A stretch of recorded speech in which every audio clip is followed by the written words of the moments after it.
Stage 4 మోకాళ్ల అరుగుదలకి నొప్పి లేకుండా కీళ్ల మార్పిడి ఆపరేషన్ చేయబడును.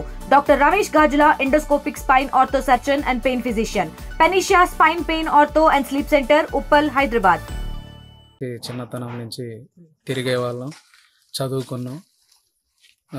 గత వారం కింద డెంగ్యూ జ్వరం వచ్చింది అప్పిరెడ్డికి. అది కొంచెం తెలుసుకోలేకపోయిండు, అశ్రద్ధ చేసిండు. తీరా మొన్న ఒక 4 days బ్యాక్ వర్షాలు వచ్చినప్పుడు ఫ్రెండ్స్తో సరదాగా అట్లా చేపలు పట్టడానికని వెళ్ళాము. వర్షంలో ఒక 3-4 గంటలు తడవాల్సి వచ్చింది. దానివల్ల హెల్త్ కొంచెం క్షీణించడం వల్ల ఇమీడియట్గా హాస్పిటల్ ఖమ్మం పోవటం జరిగింది. అప్పుడు డెంగ్యూ ఫీవర్ అని తెలిసింది.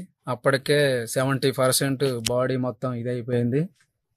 లంగ్స్, లివర్స్ ఇవంతా కొంచెం ఖరాబ్ కావటం జరిగింది. అప్పటికప్పుడు కొంచెం చిన్నతనంలోనే తల్లి చనిపోయింది. అక్కేమో పెళ్లి చేస్తే బయటికి వెళ్ళిపోవటం జరిగింది. ఫ్రెండ్స్ మేమే అది చేసి ఇది చేసి మా విలేజ్లో ఆర్ఎంపీని తీసుకొని వెళ్ళటం జరిగింది. అయినా సరే డాక్టర్ గారు ఇప్పుడు ఇమీడియట్గా ఎమర్జెన్సీ వైద్యం చేయాలి, లేకుంటే 24 గంటల్లో దక్కకపోవచ్చు అనే డౌట్ కూడా తెలియజేసిండు. రక్త కణాల కోసం ట్రై చేశాము, కొంచెం దొరకలేదు. దానివల్ల లేట్ అయింది. తెల్లారి రక్త కణాలు డోనర్ దొరికిండు, డబ్బులు రెడీ చేసుకుంటున్నాం. మరుసటి రోజు మధ్యాహ్నం 2 టైంలో కూడా బిల్డింగ్ మొత్తం తిరిగాము, ఎక్కాడు దిగాడు మెట్లు. అనుకోకుండా హాస్పిటల్ రూమ్లోనే తుది శ్వాస విడటం జరిగింది. కిష్టాపురం ప్రజలు తెలిసిన వెంటనే ఆశ్చర్యానికి గురి అవ్వాల్సి వచ్చింది. ఊరు మొత్తం బాధతో చాలా విలపించారు. మేమందరం షాక్ అయ్యాము. హాస్పిటల్ దగ్గరికి వెళ్ళాము. తర్వాత అక్కడ హాస్పిటల్లో ప్రాసెస్ మాట్లాడి డెడ్ బాడీని కిష్టాపురం తీసుకురావటం జరిగింది. తెల్లారితే రాఖీ పండగ. వాళ్ళ అక్క కూడా ఎప్పుడు రావాలా, తమ్ముడి దగ్గరికి ఎప్పుడు రావాలని ఎదురు చూసే సమయం. చిన్నతనం నుంచి వస్తూనే ఉంది, రాఖీ కడుతూనే ఉంటుంది, వెళ్తుంటుంది. ఆ రాఖీ 2 రోజులు, రాఖీ పండగ ఉన్న 2 రోజులు హ్యాపీగా ఉండేవాళ్ళం. మేమందరం చిన్నతనం నుంచి అంతా కలిసి హ్యాపీగా తిరిగేవాళ్ళం. అప్పిరెడ్డి పొక్కులేని ఆపరేటర్గా పని చేసుకుంటూ ఉండేటోడు. చాలా మంచి పిల్లగాడు, గుణం మంచిది, నలుగురికి పెట్టేవాడు, ఎవరితోనూ గొడవలకు పోయేటోడు కాదు, హెల్పింగ్ నేచర్ ఎక్కువ. నాకు తెలిసినంత వరకు అసలు ఎవరికి ఏ అన్యాయం చేయలేదు, నలుగురికి పెట్టేటోడే.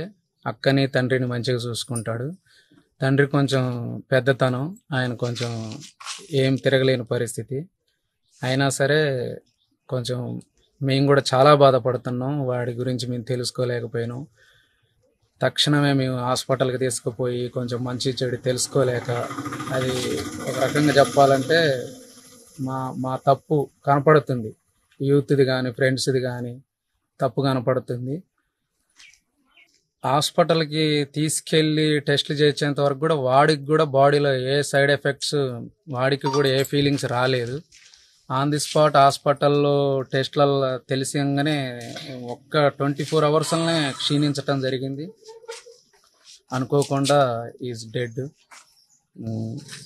దానికి సంబంధించిన కార్యక్రమాలన్నీ నిన్ననే జరిగాయండి. దహన సంస్కారాలన్నీ జరిగాయి. దహన సంస్కారాలు ఊరి ప్రజలు, కార్యకర్తలు, నాయకులు పెద్ద ఎత్తున వచ్చి దహన సంస్కారాలని విజయవంతంగా పూర్తి చేశాము. తమ్ముడు పాడ మీద పడుకొని ఉండగా లాస్ట్లో అక్క తెచ్చుకున్న రాఖీ తమ్ముడికి కట్టింది. తమ్ముడు, ఇక నువ్వు తిరిగి రాని లోకాలకి వెళ్ళినవు, నేను ఎవరికి రాఖీ కట్టాలరా అని, ఇదే నా చివరి రాఖీ అని చెప్పి కన్నీరు మున్నీరుగా ఏడ్చుకుంటూ రాఖీ కట్టడం జరిగింది. ఆమె ఏడ్చిన తీరు విధానం చూసి మాకు మా ప్రమేయం లేకుండానే మేమందరం ఏడ్చడం జరిగింది. సో దీనికి సంబంధించి మేము చాలా బాధపడ్డామండి. ఒక 30 ఏళ్ల కుర్రోడు జ్యోతిని మేము ఓదార్చడమే జరుగుతుంది మాకు నిన్నటి నుంచి కూడా. సో ఈ వారం 10 రోజులు అప్పిరెడ్డిది పెద్ద కర్మ అయిపోయేంత వరకు కూడా మేము అందరం తలవ చేసి అన్ని కార్యక్రమాలు విజయవంతంగా చేయాలని మేమంతా ఒక డెసిషన్కి వచ్చామండి. కూస్మంచ్ మండలం కృష్ణాపురం గ్రామం. మా చిన్నప్పుడే మా అమ్మ లేదు, మా నాన్నకు మైండ్ పని చేయదు. మా తమ్ముడు అంటే మాకు చాలా ఇష్టం. నా పెళ్ళైన కాడ నుంచి కడుతూనే ఉంటా. ఇప్పుడే లాస్ట్ చివరి రాకి రాకి నా బిడ్డ అంటే నా తమ్ముడికి చాలా ఇష్టం. మంచి చూసుకుంటాడు. మా అక్కలంటే ఇష్టమే, మా అన్నలంటే ఇష్టమే, అందరికీ ఇష్టమే. మా తమ్ముడు అంటే జ్వరం 3 రోజులు వచ్చింది. టైఫాయిడ్ జ్వరం, డెంగ్యూ జ్వరం 3 రోజులు వచ్చింది. మాకు చెప్పలేదు. మాకు చెప్పకుండానే 3 రోజుల కింద వాళ్ళ ఫ్రెండ్కి చెప్పిండు. వాళ్ళ ఫ్రెండ్ తీసుకెళ్ళిండు ఖమ్మం. తీసిపోయి డాక్టర్ ఫోన్ చేస్తే ట్రీట్మెంట్ సహకరించలేదు. కొద్దిగా మెంటల్ అంటే కొద్దిగా వాళ్ళకి ఇక పని వద్దన్నాడంట. అసలు మా నాన్నకి ఎవడు వండి పెడతాడు. నేను హాస్పిటల్లో ఉంటే 3 రోజులు ఉండాలి. నేను హాస్పిటల్లో మా పుల్లారెడ్డి అన్నని అడిగిండు, అన్నయ్య నేను వస్తా ఇంటికి, నేనైతే ఉండను, మా నాన్న వదిలిపెట్టి అయితే ఉండను, మా నాన్న అంటే ఇష్టం, నేనైతే ఉండను, మంచిగా చూసుకుంటాడు, ఇంకేదన్నా అవసరం ఉంటే డబ్బులు కానీ ఇస్తాడు.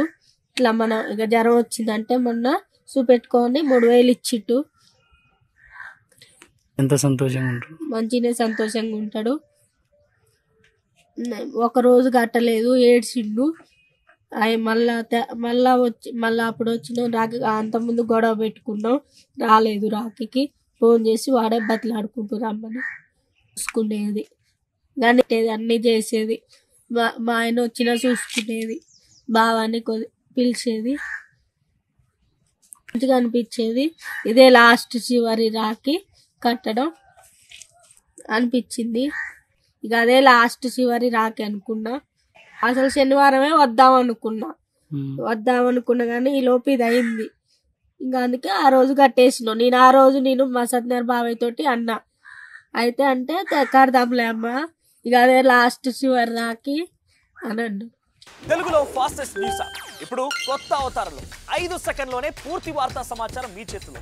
సోషల్ మీడియా ట్రెండ్స్ మీ కళ్ళ ముందుకే live TV and voice search ఆప్షన్స్తో ఇప్పుడే డౌన్లోడ్ చేయండి. యాప్ లింక్ డిస్క్రిప్షన్లో ఉంది.